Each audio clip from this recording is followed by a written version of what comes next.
Naniniwala talaga ako sa kasabihan kung oras mo na, wala ka na talagang buat kawala maski saan ka pa.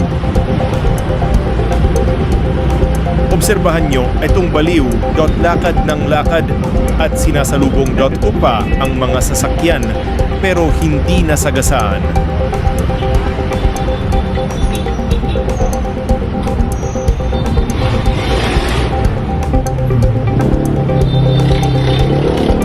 Parang naglalakad lang sa isang mall ang isang baliw.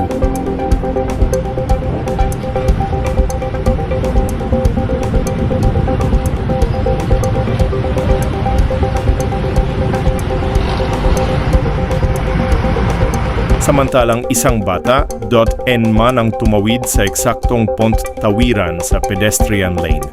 Pero siya pa ang nadisgrasya. Kahit tumatawid ang batang iyan sa pedestrian lane sa Legazpi City, nabangga siya ng pulang kotse.